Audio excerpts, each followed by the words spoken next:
Someone asks you, "Tell me about your family." It's a simple question. You love your family, you know the words, but now you're thinking, where do I start? Do I talk about my parents first? Do I say how many brothers and sisters I have? Do I say too much? Too little? You don't want to sound awkward. You don't want to overshare. You just want to answer naturally. And that's exactly what we're going to fix today, step by step. Hey everyone, welcome to the lesson. I'm Jason. And I'm Sophia. If this is your first time here, welcome. And if you're coming back, great to have you again. Hit that subscribe button, leave us a like, and let's get into it.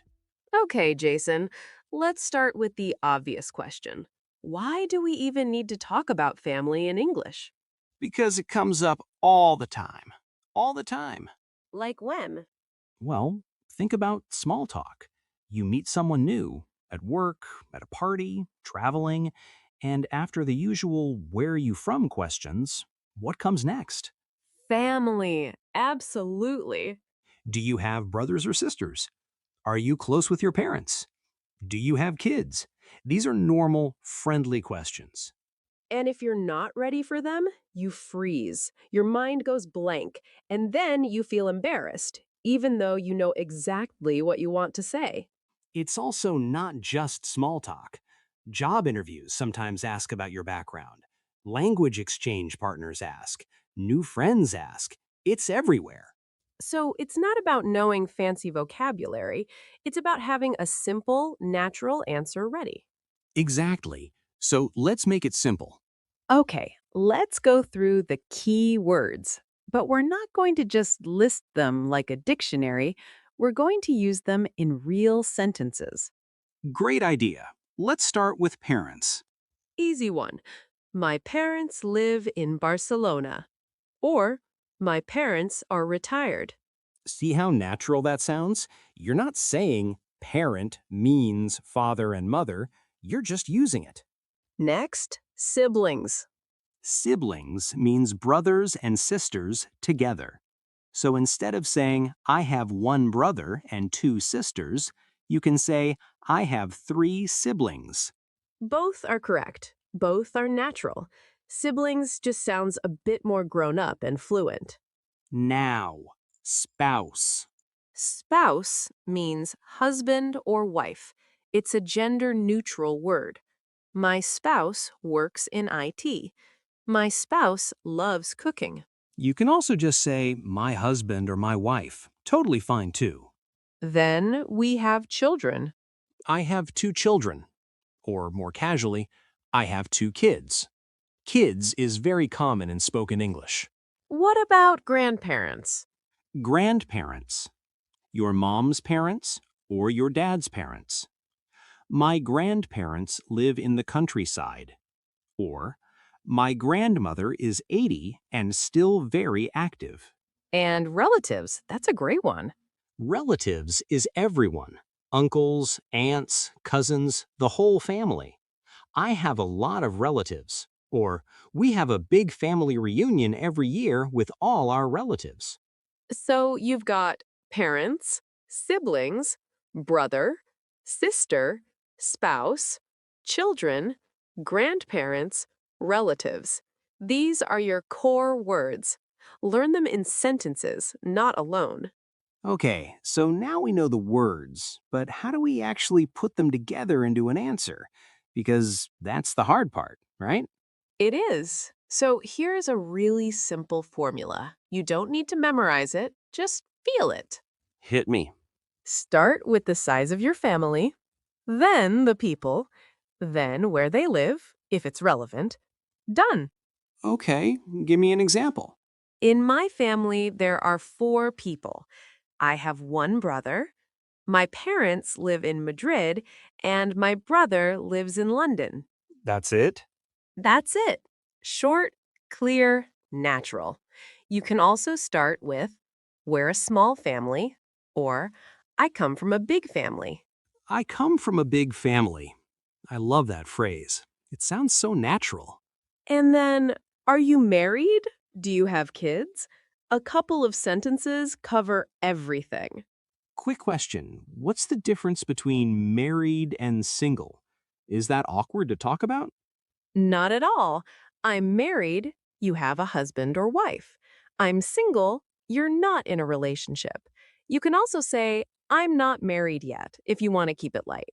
And what if your situation is more complicated? Divorced? Separated?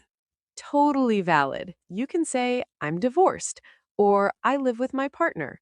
No need to explain everything unless you want to. The goal is not to share your life story. Just give a simple, honest snapshot. Exactly. And now let's make it sound even more real. Okay, so you've described your family, but what about how you feel about them? How you actually get along? This is where English has some really lovely phrases. Like what? We get along well. That's a big one. It means you have a good relationship. No drama, no conflict. My brother and I get along really well. Perfect. Or we're very close. That means you're emotionally connected, you share things, you support each other. My mom and I are very close. We talk every day. Beautiful. Now, what if things aren't perfect? Most families aren't.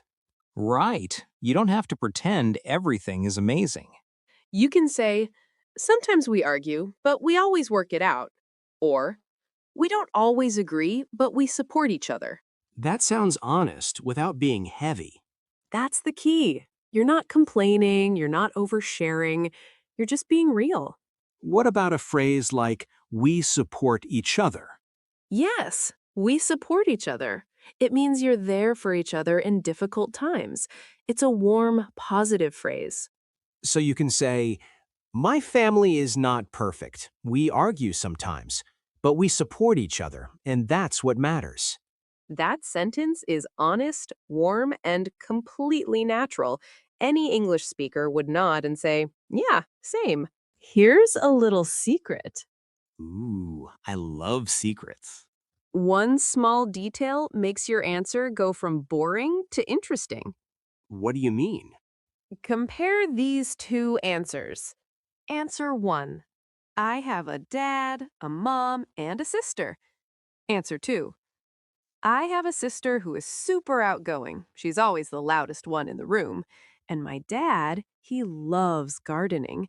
Every weekend, he's out there with his plants. Oh, wow. That's like a real person now. I can picture the whole family. One detail. That's all it takes. You're not writing a book, just one small thing that makes them human. So it could be anything, a hobby, a personality trait. Anything. My grandmother makes the best soup in the world. I'm serious, it's incredible. My brother is really into music.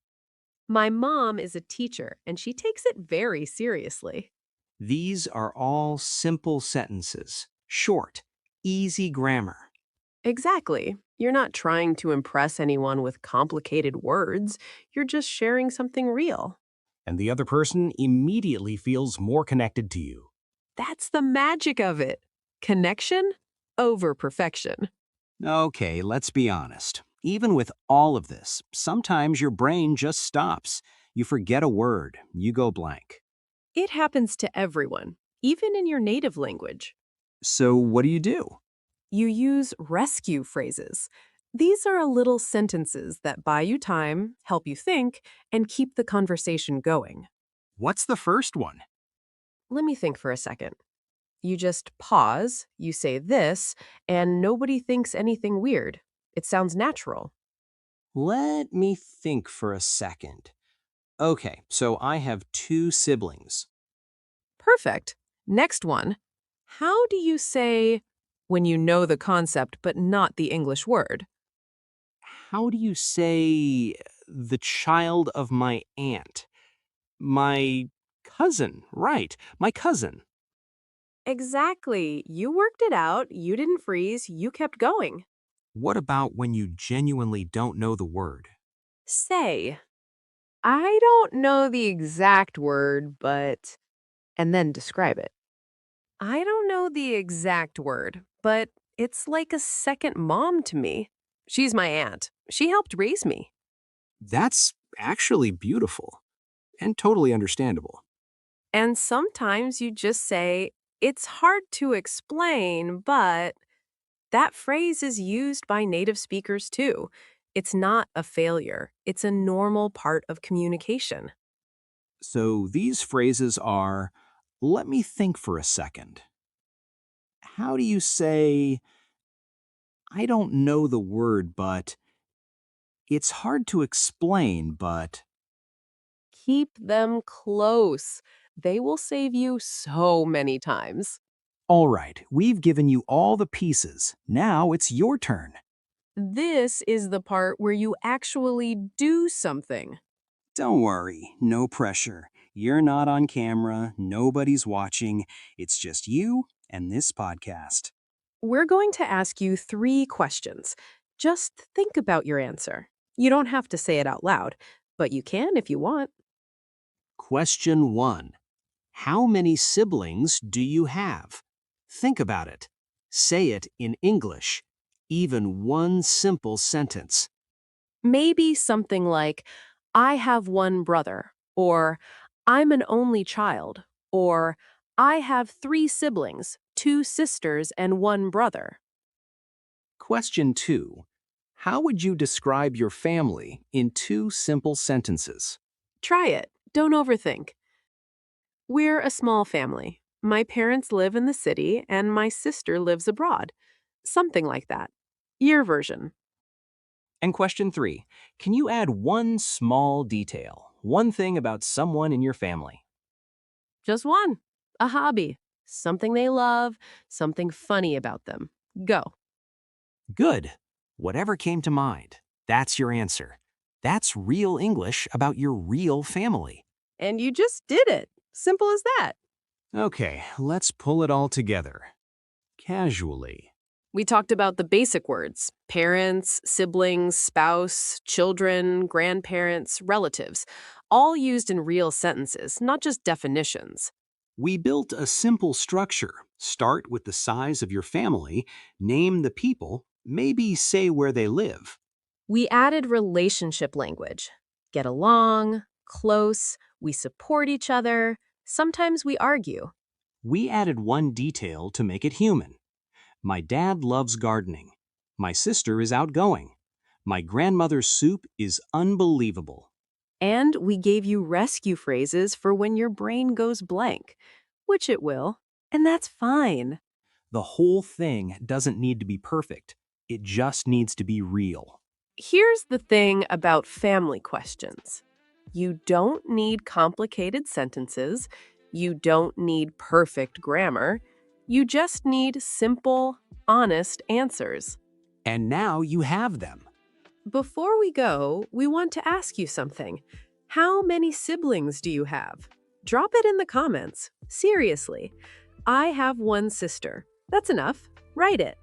And do you get along with your family? Tell us. One sentence. It's great practice, and we love reading your answers. If this episode helped you, give it a like. Subscribe so you don't miss the next one. And thank you for spending this time with us. We'll see you in the next episode. Take care, everyone. Bye. Bye!